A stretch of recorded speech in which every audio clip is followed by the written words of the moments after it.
Hi everyone, this is Krishna. Welcome to my YouTube channel Canada Krishna. Let's start our video today.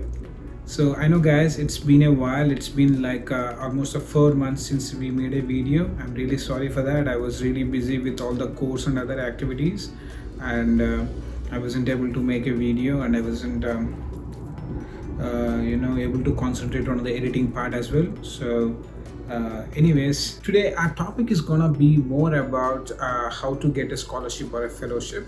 We are not going to discuss how to fill the form and how to submit it to your university or your college. It's going to be what are the process, like what is the criteria, or what are the what are the ways by which you have a more chances of getting the scholarship or a fellowship, right? So which will definitely help us gain some money so that you don't need to stress on your finance while you're a student. So I got a couple of them, so I think I'm a little bit eligible to speak about it. I think you will get to know more when you join the college, and when you join the university and you're done with 1 year or so, you get to know more about it. But I think if you're in your own home country and if you're knowing this, I think it's gonna be really much better once you get into university or a college. So first and foremost thing is research, guys. So the like, though you are an engineer, no matter you are an engineer or you are a psychology student or whatever, you take any topic which you feel like you're passionate on and do a research and publish the paper, guys. For example, research could be on anything like a global warming that's currently trending one right now, and or anything. If you are a person of color, make some research topic on a color person's rights and whatnot, right?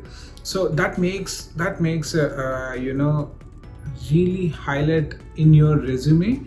But when the company is gonna have a look at it, it's gonna be really like, oh, he's not the one who is only looking into the academics. He also likes to fight for some causes, from some global causes, right? That's gonna be really helpful in your resume, as well as, guys, as well as most of the universities. I have seen this. If your research is something like that, right, they actually have a criteria for those kind of papers. If you research on that paper, you can apply for those scholarships and fellowships, right? So it is like very few people have those kind of research, and it is almost like if you do the paper, you have 95% of the possibility to get that scholarship or a fellowship.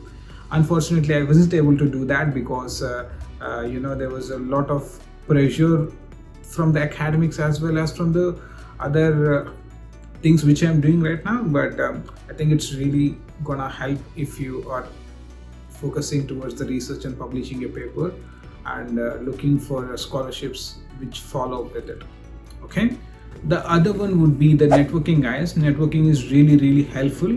It is kind of stupid that you speak with some person just because he's going to help you in the future. I think that's kind of a stupid kind of a mentality. But I think it is a bit required in Canadian culture and Canadian like the context here, because Canadian or American or Australian or whatever. So the reason why I'm saying is it because you need to talk, you need to have a good conversation whenever you meet with the people.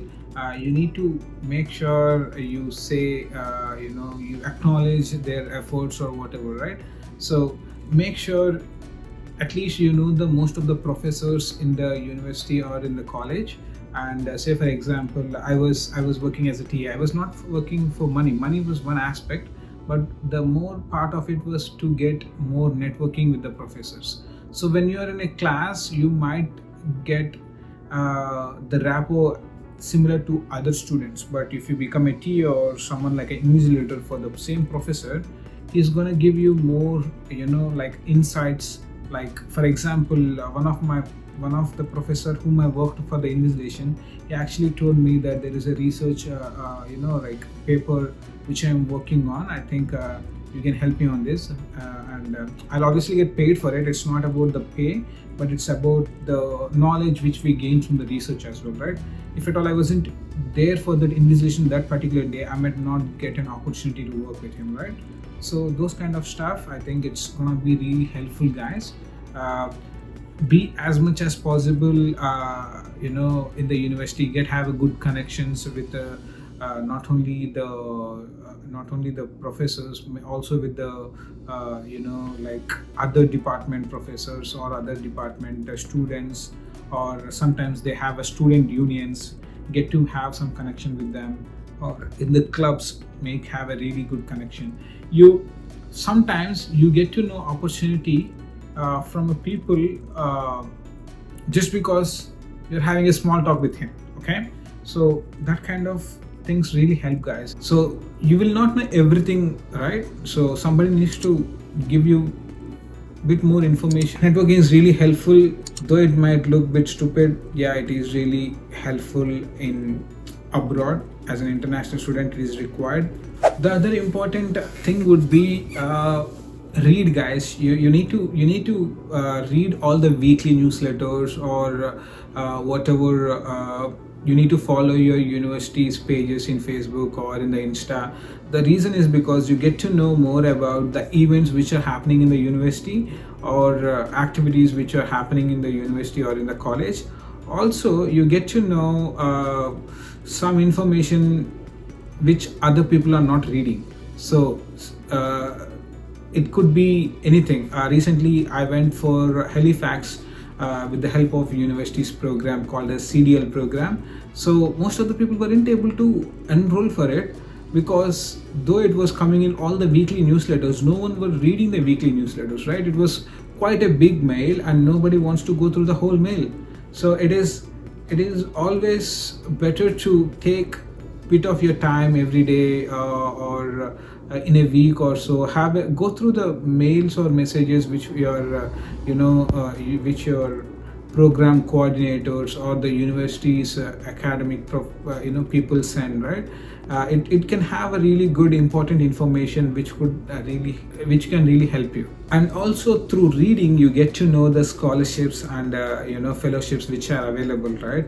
I mean, you can go through the university website sometimes, and there are some specific portals or some places where they post the scholarships and whatnot, right? So get to read them will definitely give you a more advantage than the people who are not reading. I mean, so that's a really helpful thing, guys. You need to read what kind of scholarships are really available and what kind of fellowships are you eligible for. And if you have if you think it is not applicable for you, if you have a small doubt, you can still reach out to university and find it out or figure it out about a scholarship or a fellowship. So the other important aspect could be the volunteering work, guys. It's really important. So like for example, usually universities, right, they actually post the voluntary activities in the LinkedIn or in the Facebook or anywhere else. So nobody knows if at all through the volunteering you can get a really important connections, really like-minded people like you. So for me, it was like serving to the Indian community was more important for me, or it is a kind of one of my culture. So I was like helping for one of the Indian clubs here, and it actually gave me a lot of network. Now if at all people see me, or if somebody from Indian community see me, they know a little bit. Most people know, so they can like if I need some help, I can reach out to them, or if they need something, I can do that for them. It's kind of a peer help kind of networking which we do. So that's really helpful, guys. You need to so I think these are the four important aspects.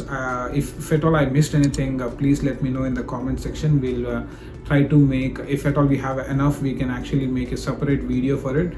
I think all this, by following all these aspects, you will have a lot of advantage towards getting into scholarship or a fellowship. I'm also actually working on a couple of fellowships or scholarships right now, and I'll let you know if at all they're successful. I actually got one fellowship. I didn't get a scholarship yet. I'm gonna work on it.